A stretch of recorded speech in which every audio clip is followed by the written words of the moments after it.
On découvre la magie de la vie lorsqu'on a enlevé tous nos filtres, nos peurs, nos conditionnements et les mémoires inconscientes que l'on porte.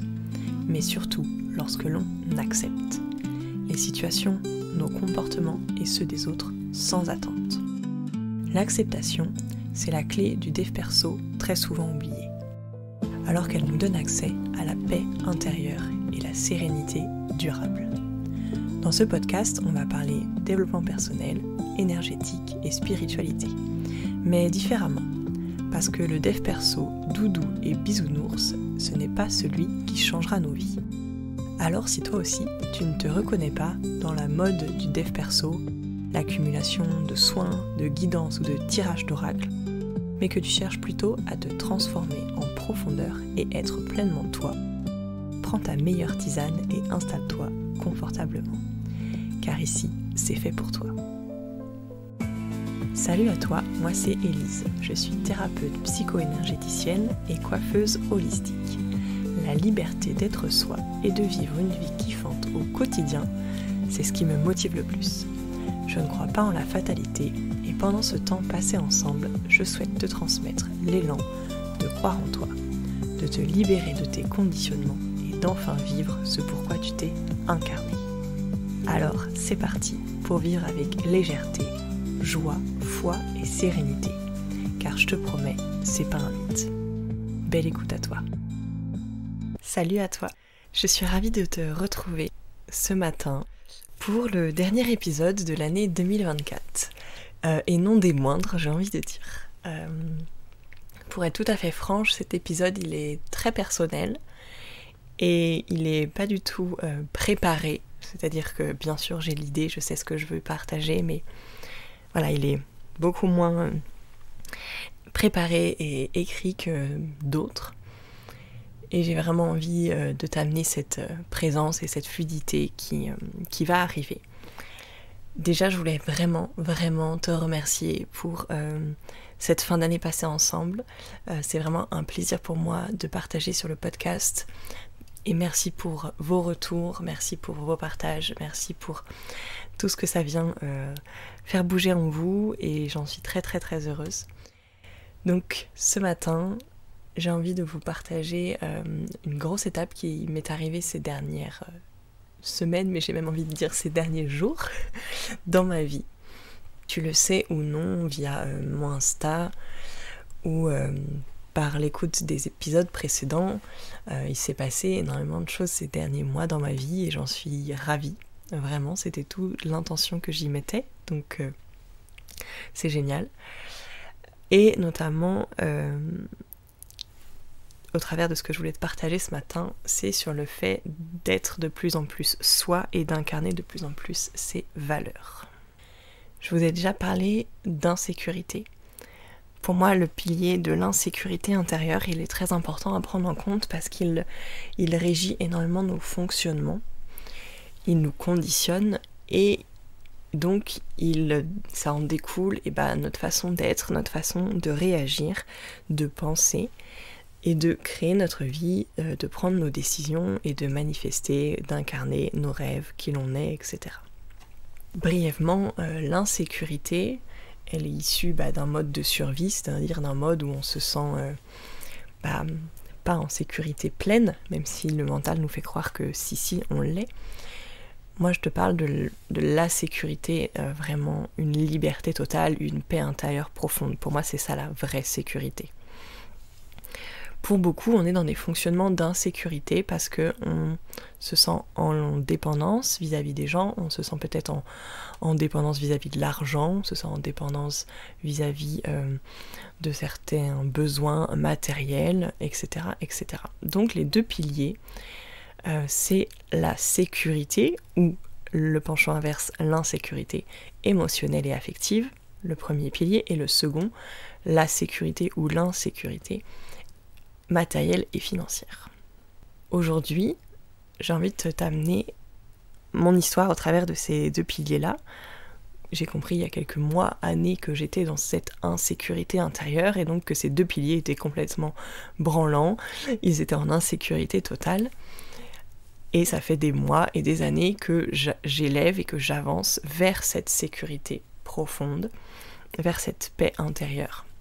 J'en ai déjà passé des magnifiques paliers, et là j'en passe un autre, un nouveau. Ce que j'ai envie de t'amener, c'est que les 2 piliers sont nécessaires dans l'équilibre. C'est-à-dire que tu peux pas te dire « Ah non, mais moi je veux travailler que ma sécurité financière, c'est le plus important. »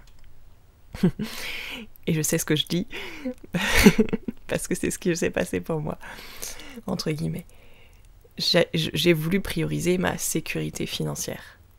Ok, mais en fait, l'insécurité financière ou la sécurité financière dépend de ton insécurité ou de ta sécurité émotionnelle et affective. Et en fait, l'un ne peut pas grandir sans l'autre. Sinon, on reste en déséquilibre. C'est important que tu comprennes que ta sécurité émotionnelle et affective est au même niveau que ta sécurité matérielle et financière. Car les 2 sont liés. Car derrière un besoin matériel, derrière un désir financier, il y a des émotions qui sont associées. Et ces émotions conditionnent ta réalité peut-être financière et matérielle. Donc l'un ne va pas sans l'autre. Ces dernières semaines et ces derniers jours, j'ai posé l'intention très très forte et très consciente la semaine dernière que la semaine dernière allait changer ma vie. Oui, j'ai posé ça comme intention, je me le suis mis en fond d'écran sur mon téléphone et je l'ai regardé des dizaines de fois dans ma journée. Je sentais que j'étais, et je le suis encore, dans un gap, dans une étape de ma vie personnelle et professionnelle, et j'ai envie d'aller au-delà, j'ai envie de la traverser rapidement, avec conscience, avec fluidité. Et donc j'ai posé cette intention la semaine dernière que cette semaine allait changer ma vie. Elle a été autant merveilleuse qu'inconfortable, mais en même temps je sais que l'inconfort demande à le traverser pour arriver à la magie et aux émerveillements qu'il y a derrière en cadeau. Et j'ai eu cette réflexion, j'ai eu cette prise de conscience qui pour moi a été vraiment une grande révélation sur un plan très personnel et familial, pour être tout à fait honnête. Je me suis vue me dire, mais en fait j'ai le droit de décevoir des gens.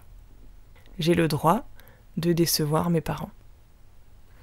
Pourquoi je te dis ça ? Parce que avant, jusqu'à la semaine dernière, de manière totalement inconsciente, j'étais cette petite fille, puis cette jeune fille, puis cette femme qui voulait toujours plaire à ses parents. Je pense que c'est universel. On est conditionné en tant qu'enfant à répondre aux besoins de nos parents et aussi à répondre à leur façon qu'ils ont de nous reconnaître. C'est un moyen de nous sécuriser. Donc c'est un fonctionnement normal. Il n'y a pas à s'en vouloir de ça.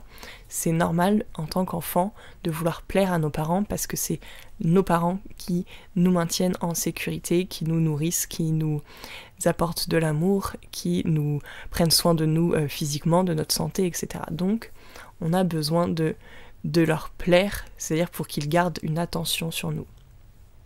C'est tout à fait ok. Par contre, aujourd'hui, à 30 ans, pour moi, je voyais que ça devenait un handicap, notamment avec mon père, où ce besoin qu'il me reconnaisse et qu'il valorise qui je suis et ce que je fais devenait par moments trop important. Et surtout, c'est que si je n'avais pas cette reconnaissance, je me sentais rejetée, exclue, etc. La semaine dernière, par amour pour moi et par volonté vraiment de rester fidèle et d'incarner encore plus qui je suis, mes valeurs et ce que je veux transmettre à ma fille, ce que je transmets déjà à ma fille, et etc., etc., je me suis positionnée. Et ça a été un acte très important pour moi. Je me suis positionnée dans ma vie personnelle. Et cette phrase a été venue en soutien, de me dire, mais en fait, j'ai le droit de le décevoir. Et je me suis enlevé cette pression de plaire en permanence aux autres par peur de quelque chose. Mais en fait, aujourd'hui, je n'ai plus envie d'avoir cette peur. Oui, je peux décevoir les gens. Et ça ne fait pas de moi quelqu'un de mauvais Oui, je peux être rejetée par quelqu'un, mais ça ne fait pas moins quelqu'un de moins aimable, de moins bon, de moins doué, de moins je ne sais quoi. Et donc, j'ai accepté de décevoir. J'ai accepté d'être rejetée. Vraiment en conscience, je me suis dit, j'accepte que l'on me rejette et j'accepte de décevoir les gens. C'est clairement pas inconfortable de décevoir quelqu'un, mais je pense qu'on s'en fait beaucoup de films intérieurs et mentaux, alors que la réalité est tout autre. Et donc, je me suis dit, ok, j'accepte de le décevoir. Et donc, j'accepte de me positionner et d'avoir des mots, une posture qui ne va pas dans son sens, mais qui va dans mon sens, à moi, qui est fidèle à qui je suis et à mes valeurs. Ça a été un acte fort pour moi, mais ça a été un acte tellement puissant et libérateur. Vous imaginez pas? J'ai posé ça, ces mots-là, et après je suis allée courir. Et je me suis sentie délestée d'un poids immense. Je me suis délestée de loyauté familiale présente et pesante. Je me suis délestée de son regard d'approbation, de sa reconnaissance.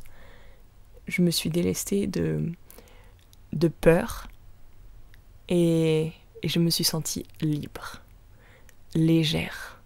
Je courais, j'avais qu'une envie, c'était... je l'ai fait, de tendre les bras, comme si j'allais m'envoler dans cet élan de « Ok, mais je suis moi, je suis libre et je suis fidèle à qui je suis, à mes valeurs profondes. » Peu importe le regard des autres, que ce soit mon père, ma mère, des amis ou des inconnus dans la rue, et même là, pendant que je courais, je m'en foutais d'écarter les bras et de dire « Je suis libre !» J'étais tellement en alignement avec moi-même, et je pense que c'était un acte très très fort en conscience, parce que je savais qu'en le faisant, ça allait transformer plein de choses. Et ça a été le cas. Parce que ce qui s'est passé au travers de cet acte-là, c'est que j'ai avancé un palier de plus dans ma sécurité émotionnelle et dans ma sécurité affective. Par cet acte, j'ai rompu une codépendance, une dépendance affective que je portais et que je traînais depuis longtemps. Je l'avais déjà décelée, pouvais la ressentir depuis des années déjà, mais je n'avais pas acté en fait sa transformation. Et là, par des mots qui ont été des mots très justes, il n'y avait aucun reproche, il n'y avait aucune animosité, aucune rancœur, ce n'était que pour moi que je le faisais. Ça a acté dans ma vie une libération et la fin de cette dépendance affective. Et je pense totalement méconnue de la part de l'autre personne en face. Et c'est totalement ok avec ça. Parce que dans codépendance, il faut être deux. S'il y en a un qui quitte, la relation de dépendance n'existe plus. Donc ça a été un acte très très fort. Ça a joué sur plein de petites choses, mais ma perception a changé. Mon regard sur les autres, mon regard sur l'argent, mon regard sur mes émotions, sur mes relations a changé. Je me suis sentie encore plus puissante dans ma capacité d'incarner et de créer la vie que je veux. Je me suis dit, ok, mais si maintenant je fais tous mes choix à partir de mes valeurs profondes, en profond respect avec qui je suis, parce que j'accepte que l'autre ne soit pas d'accord, parce que j'accepte d'être rejetée, parce que j'accepte de décevoir, parce que j'accepte tout ça, parce que je sais que ce ne sera pas contre moi, c'est que ce sera juste l'autre vis-à-vis de ses propres insécurités. Parce que moi, je n'ai plus de problème avec le rejet, avec le fait de décevoir, avec l'injustice, avec les trahisons, bref, peu importe les mots qui résonnent avec toi et peu importe les blessures que tu as pu peut-être déceler de toi. Ça a été important. Les actes sont aussi importants que les mots, et les actes marquent des passages et des guérisons importantes. Ce que la vie m'a renvoyé ensuite a été merveilleux, parce que tout ce que je vis c'est un match aussi avec ce que vivent mes clientes. Et donc, dans la même semaine et cette semaine aussi, j'ai eu des échanges très profonds avec des personnes que j'accompagne en thérapie sur justement cette dépendance affective et émotionnelle, sur cette insécurité émotionnelle, sur le regard de l'autre, etc. Et j'avais envie de te le partager là aussi. L'insécurité émotionnelle, comme je te le disais au début, elle provient de notre envie de plaire à nos parents. C'est ok quand on est enfant, il n'y a aucune raison de se blâmer de ça. Par contre, est-ce qu'aujourd'hui en tant qu'adulte, c'est toujours ok de te positionner vis-à-vis de la petite fille qui ne veut surtout pas froisser son père ou sa mère, ne veut surtout pas le vexer, ne veut surtout pas le blesser, veut tout faire dans son sens, voire même priorise les besoins émotionnels de ses parents avant les siens. Clairement, ça a été mon cas. Par peur de la colère de mon père, par peur de sa posture et de comment il pourrait me rejeter, très très très longtemps, j'ai préféré diminuer mes émotions, diminuer et augmenter mon adaptabilité à ok, est-ce que ça, j'ai le droit de le dire parce que qu'est-ce que ça va générer comme réaction chez l'autre? Ok, je ne suis pas prête à cette réaction, donc je vais me taire. En gros, c'était ça qui se passait. Et avec une cliente, on est arrivé sur ce même sujet, bien sûr de manière différente, mais le fond était le même. Par peur de froisser, de vexer sa maman, en l'occurrence, elle préférait se mettre en retrait, se taire, ne rien dire. Sauf que, se taire et ne rien dire, c'est se bafouer, c'est s'abandonner, c'est prioriser l'autre avant soi-même. C'est ne pas écouter ses propres besoins. Et qu'est-ce que ça fait sur de long terme, sur des années cumulées comme ça? Ça fait quelqu'un qui s'éteint petit à petit. Parce que si on n'écoute pas ses besoins personnels profonds, il y a une partie de nous qui peut être très en colère. Il y a une partie de nous qui peut être très frustrée. Ou une partie très mélancolique, très triste de ne pas se sentir assez digne, assez aimable, assez aimé pour se prioriser.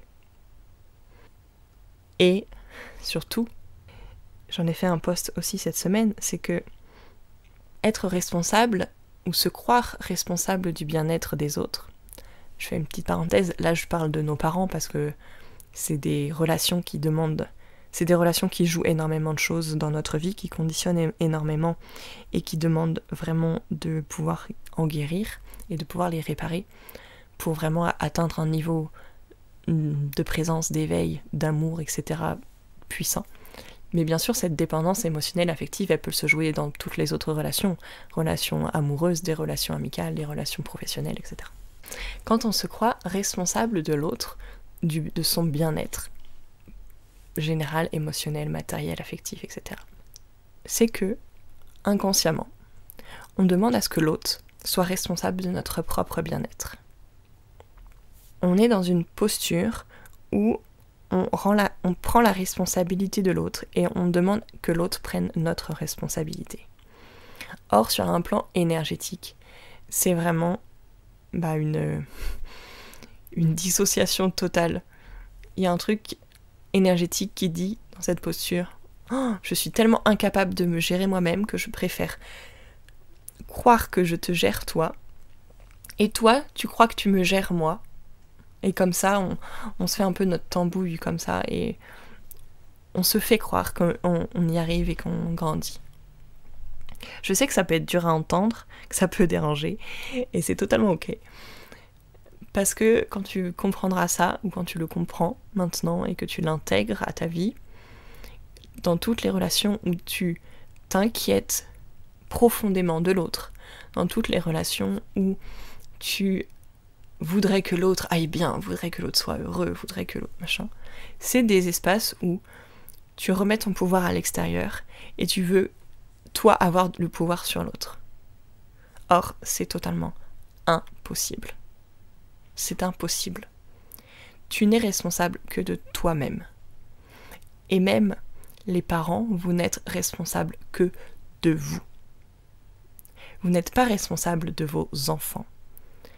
Quand je dis ça, je sais que ça peut questionner. Bien sûr que sur un plan matériel et émotionnel, ton enfant, quand il naît, tu es responsable de lui, tu es responsable de ce que tu lui transmets aussi. Mais tu peux, dès sa naissance, dès sa petite enfance, tu peux aussi le responsabiliser. C'est en ça où je te dis que tu n'es pas responsable de lui, c'est que plus il va grandir, plus toi en tant que parent, ton rôle c'est de le responsabiliser. Pourquoi ? Parce que si tu responsabilises ton enfant, c'est que toi tu es responsable. Et qu'est-ce que ça fait comme différence énorme ? Eh bien ça crée des enfants qui n'ont pas peur de décevoir leurs parents, qui n'ont pas peur de les vexer, qui n'ont pas peur de les blesser, qui n'ont pas peur de faire ci ou de faire ça parce que ah oui mais si je fais ça ma mère elle va être stressée parce que regarde je me suis taché le pantalon donc elle va être dans tous ces états donc faut que je fasse attention. Ah non mais ma mère elle a peur que quand je pars en voiture avec mes copines donc non je vais pas y aller parce que j'ai pas envie qu'elle ait peur. Vous voyez ce que ça crée comme enfant? Je pense que beaucoup d'entre vous se revoient là-dedans étant ado ou enfant. Parce que on a pu être, nous, élevés par des parents qui étaient en totale insécurité émotionnelle. Et, plus ou moins, on est d'accord, hein, j'espère croire qu'il y avait déjà des parents en sécurité émotionnelle. Mais pour beaucoup, ou en tout cas de ce que je vois dans mes expériences, perso et pro, c'est que parfois, en tant qu'enfant, on était dans « Ah non, mais ça, faut que je me teste parce que ça va le mettre en colère et ça va pas être bien, donc je vais rien dire. » Non, ça, je vais attendre qu'il passe et comme ça, je vais pouvoir faire mon truc dans mon coin et ça va pas le déranger. Combien d'entre vous ont entendu de leurs parents « Oh, tu me stresses, c'est à cause de toi si je suis malade, tu vas me rendre folle, etc. etc. » Vous voyez toutes ces injonctions, là, toutes ces pressions qui, en fait, qu'est-ce que c'est venu engrammer chez vous, si vous les avez entendues. Des fois, vous ne les avez pas entendues, c'est pas pour ça qu'ils ne le pensaient pas ou que énergétiquement, ça a été transmis. Mais en gros, ce que ça transmet énergétiquement, c'est « Mon enfant, c'est toi qui es responsable de mon état de stress, de mon état de bonne humeur, de mes émotions, parce qu'en fait, c'est, entre guillemets, toi qui les génère. » Donc c'est toi qui en es responsable. Ce que ça fait, c'est un adulte totalement déresponsabilisé qui remet la faute à son enfant sur son état émotionnel et affectif. Et donc ça crée un enfant et un adulte plus tard qui va être totalement en dépendance et en codépendance avec ce parent ou avec tous les autres êtres qu'il rencontre parce qu'en fait, il n'aura jamais appris à être responsable de ses émotions et responsable tout court de sa vie, de ses choix, de ses décisions, etc. Donc, cette notion de responsabilité du bien-être de l'autre, ce n'est qu'une façon déguisée pour te dire que tu es en insécurité. Ce n'est que le résultat de ton insécurité profonde, qu'elle soit émotionnelle, affective, matérielle, financière, parce que tout est lié. Dans la réalité, ça crée justement des relations où on s'inquiète énormément pour les gens qu'on aime. On voudrait qu'ils soient heureux, on voudrait que ci, on voudrait que ça. Mais qu'est-ce que ça fait ? C'est qu'on voudrait qu'eux s'inquiètent de la même manière de nous. Alors que le but, là, c'est que chacun reprenne sa responsabilité et sa place. Il n'y a que toi qui es responsable de ton bien-être. Que ton père, ton mec ou ton enfant soit heureux ou malheureux, ce n'est pas de ta responsabilité. Si tu crois que ça l'est, c'est que tu veux que eux soient responsables de ton bonheur. Je sais que c'est une autre vision, c'est aussi déconstruire nos pensées, nos façons de penser. Mais ce que je sais, parce que c'est ce que je vis, ça change littéralement la réalité dans laquelle on vit.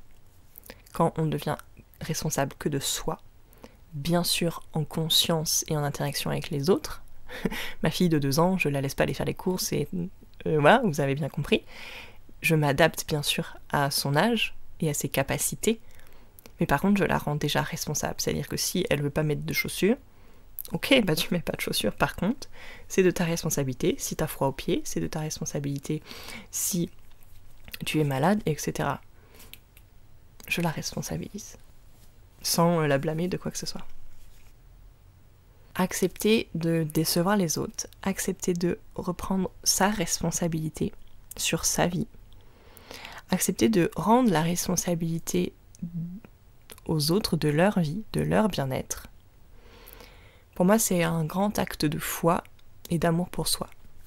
C'est aussi reconnaître justement qu'on a de la valeur et que si la personne en face nous bride et nous contraint, c'est que nous, on lui laisse la capacité de le faire et que surtout, nous, on se bride et on se contraint de sous-évaluer notre valeur personnelle, de limiter notre valeur personnelle par peur d'eux.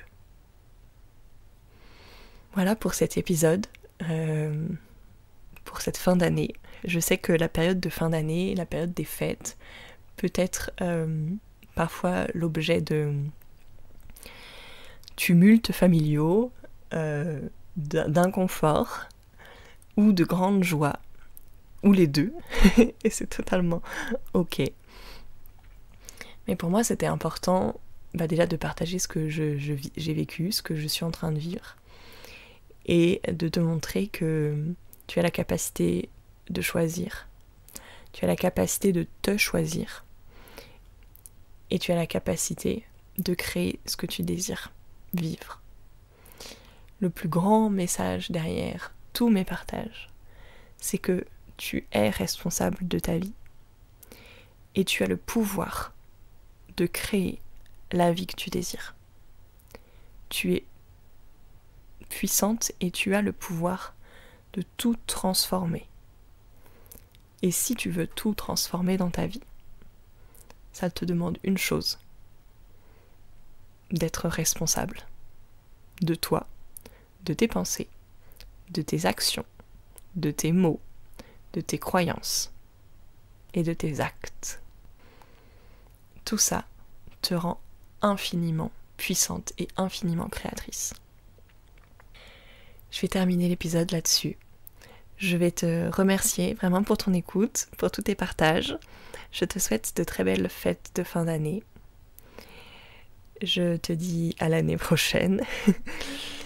Et je suis ravie et je remercie tout le mouvement de femmes libres et éveillées qui est en train de naître et en train de se construire et de s'étendre. Parce que je sais qu'ensemble, on peut créer ce mouvement et cette magie dans notre vie. À très vite.